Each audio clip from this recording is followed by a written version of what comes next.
Tonight, over 400 people rescued from a single mansion in New York City. The call came in at 2:47 in the morning, and it wasn't from a tipster, a snitch, or an informant working off a sentence. It came from a 14-year-old girl who had stolen a phone from a nightstand while a man twice her age slept in the next room. She whispered 7 words to a 911 dispatcher in Queens before the line went dead. "There are hundreds of us in here." The dispatcher flagged it. NYPD's Special Victims Unit picked it up within the hour. But when they ran the address, a sprawling estate in the Fieldston section of the Bronx, one of the most expensive residential neighborhoods in New York City, they hit a wall. The property was registered to a shell company called Aurelia Holdings Group, incorporated in Delaware, with a mailing address that traced to a mailbox service in Panama City. No individual name appeared on any document, no tax lien, no code violation, nothing. The house, a 22,000-square-foot limestone mansion set behind wrought iron gates on a 2-acre lot, had been purchased 18 months earlier for $14.6 million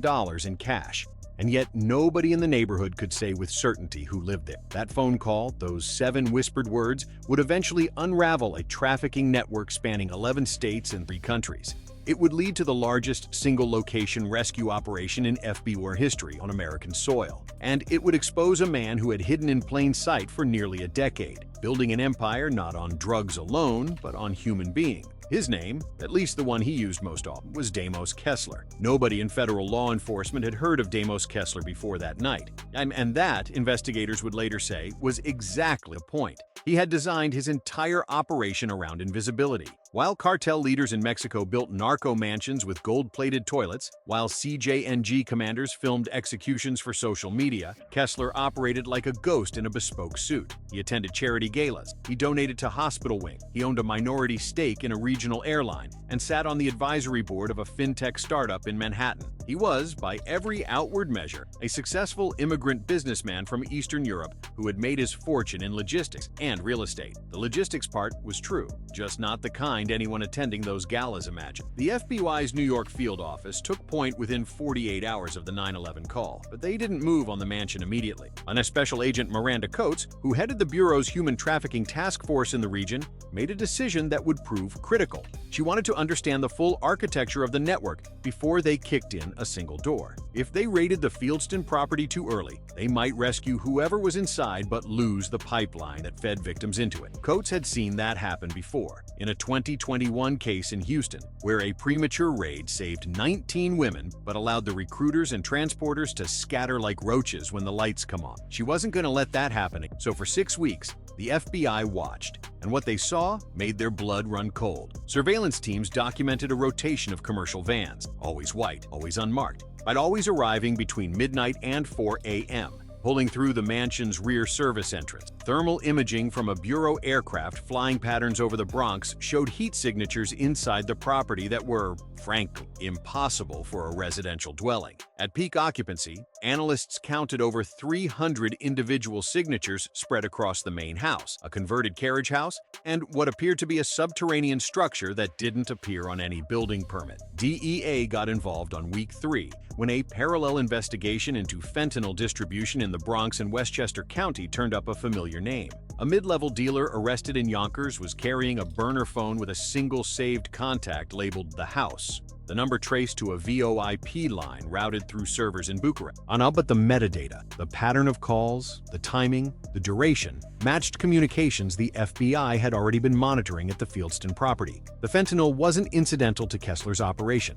It was structural. Investigators would eventually discover that victims held inside the mansion were controlled through forced addiction. They were given fentanyl to create dependency, then told they would receive their next dose only if they complied. It was chemical enslavement, and it was devastatingly effective. DEA Special Agent Luis Frontera, who joined the task force from the agency's New York division, later described the convergence of the 2 investigations as the moment everything changed. "We thought we were looking at a drug case," he said during a post-operation briefing. "They thought they were looking at a trafficking case. Turns out it was the same monster with 2 heads." The Joint Task Force expanded rapidly. ICE Homeland Security Investigations brought in analysts who specialized in transnational smuggling networks. DHS provided intelligence on border crossing patterns that matched the flow of victims into Kessler's network, and the picture that emerged was staggering in its scope and its cruelty. Kessler's operation recruited victims from three primary sources. The first was Central America, Guatemala, Honduras, El Salvador, where young women and teenage girls were promised domestic work or restaurant jobs in the United States. They were smuggled across the southern border by coyotes who were paid not by the migrants themselves, but by Kessler's organization, which meant the victims arrived already owing a debt they could never repay. The second pipeline ran through Eastern Europe, specifically Romania and Moldova, where recruiters posing as modeling agents or au pair placement services lured women with fabricated contracts. The third, and perhaps most disturbing, was domestic. Runaways, foster youth, homeless teenagers recruited off the streets of American cities by people who offered them a meal, a bed, a fix. That last word is the one that matters, because once the fentanyl took hold, the victims didn't need to be locked in a room. The drug was the lock. The next dose was the key, and Kessler held every key. The mansion itself was a masterpiece of concealment. From the street, it looked like what it was supposed to look like, an obscenely wealthy person's home in one of New York's most exclusive enclaves. But behind the limestone facade, Kessler had spent millions converting the interior into a compartmentalized holding facility. The main floor retained its grand living spaces for the rare occasions when Kessler entertained guests or hosted the small circle of clients who paid premium prices for access to victims. The upper floors had been subdivided into dozens of small rooms, each with a lock on the outside. The basement, which had been excavated and expanded far beyond its original footprint, contained dormitory-style sleeping quarters where victims were kept in rotating shifts. And beneath that, accessible through a reinforced steel door disguised as a utility pen, was a sub-basement that served as both a drug storage facility and a punishment room. Investigators would later recover over 800,000 fentanyl pills from that sub-basement, along with 14 kilograms of powder fentanyl, enough to kill millions. But the pills weren't packaged for street distribution. They were packaged in small, daily dose bags, each one labeled with a number, not a name, a number. Because inside that house, no one had a name anymore. If you're still watching this, understand something. This isn't a story about a raid. This is a story about what happens when human trafficking operates at industrial scale inside the borders of the United States.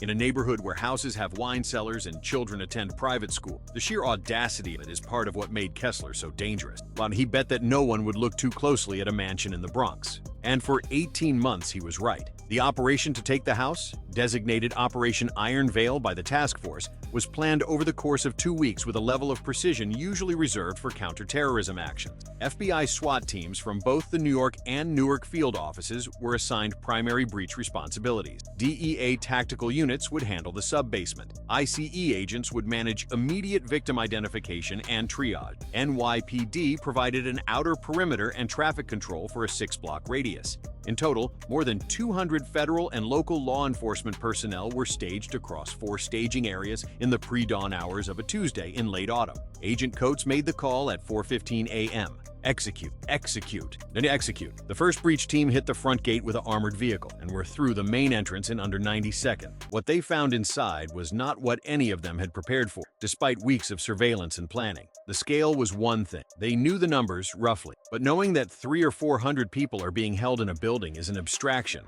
Walking into a basement where human beings are sleeping on stacked cots 3 high, 30 to a room, in air that smells of sweat, chemical smoke, and despair, that is something else entirely. The tactical clearing of the structure took over 3 hours. Every room had to be checked. Every locked door had to be. Every closet, crawl space, and concealed panel had to be opened. In one second-floor room, the agents found 11 teenage girls who had been locked inside for what neighbors of their captors estimated was several days. They were dehydrated. 2 were experiencing acute fentanyl withdrawal. 1 did not speak and would not make eye contact with anyone for the next 72 hours. In the sub-basement, DEA agents found the fentanyl stockpile alongside detailed ledgers. Actual handwritten ledgers, because Kessler was meticulous enough to keep his records off any digital system. The ledgers documented dosing schedules for every victim, identified only by number. They documented client visits with dates, times, durations, and payments received. They documented punishments administered for non-compliance, reduced doses, isolation,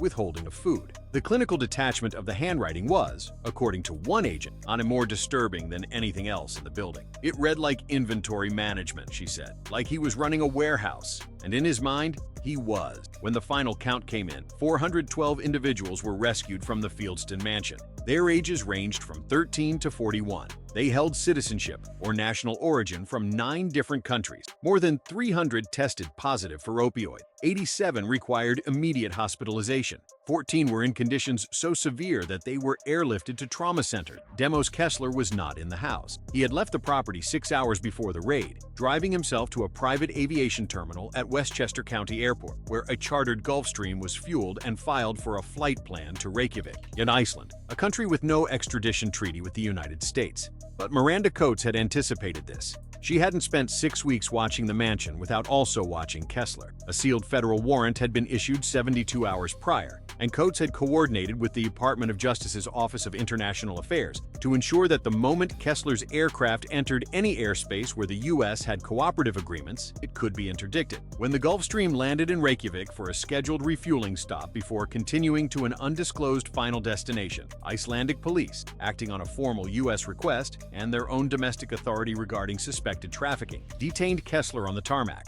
He was carrying 3 passports, $2.2 million in bearer bonds, and a encrypted laptop that FBI cyber forensics teams would spend the next 4 months cracking. When they finally broke through the encryption, the contents blew the case wide open in directions no one had anticipated. The laptop contained communications with 17 individuals across the United States who had served as regional coordinators for the trafficking network. 3 of them were licensed attorneys. One was a sitting municipal judge in a mid-sized city in New Jersey. A fictional name we'll use here is Judge Carolyn Driscoll, who had been dismissing cases and sealing records involving victims who had come into contact with the legal system. Another was a mid-ranking official within a state child welfare agency who had been diverting foster youth into recruitment pipeline. The corruption wasn't incidental, it was engineered. Kessler had spent years identifying people in positions of authority who could be bought, blackmailed, or both, and he had woven them into the architecture of his operation like load-bearing walls. Remove one, and the structure might wobble. Remove all of them, and it collapsed, which is exactly what happened. Over the following 3 months, the FBI and DEA executed coordinated arrests across New York, New Jersey, Connecticut, Pennsylvania, Maryland, Virginia, Georgia, Florida, Texas, Arizona, and California. 41 individuals were taken into federal custody. The charges ranged from sex trafficking of minors to conspiracy, to distribute fentanyl, to racketeering, to obstruction of justice. Judge Driscoll was arrested in her chambers. The child welfare official was arrested at his daughter's school play. A logistics company owner in Houston who had provided transportation for victims was arrested at a Texans game, handcuffed in the concourse while holding a beer and a foam finger. The financial investigation, led by a joint FBI-IRS team, traced over $340 million in proceeds through a web of shell companies, cryptocurrency wallets, and real estate holding. Kessler had laundered money through at least 14 properties across 5 states, 2 restaurants in Manhattan, a car dealership in New Jersey, and, ironically, a chain of addiction treatment centers in Florida that he owned through 3 layers of corporate separation. He was profiting from the crisis he was creating. Victims who escaped or were released would sometimes end up in treatment facilities that he owned, where their insurance was billed for services barely rendered, generating another revenue stream from the same human suffering. Think about that for a moment. The same man who forced fentanyl into the veins of kidnapped teenagers was billing insurance companies to pretend to help them recover. That isn't just criminal enterprise. That is a closed loop of human exploitation so complete it almost defies comprehension. Kessler was extradited to the United States after a protracted legal battle in Icelandic courts. His defense team, funded by assets that had not yet been frozen, argued that Iceland's domestic laws did not obligate operation.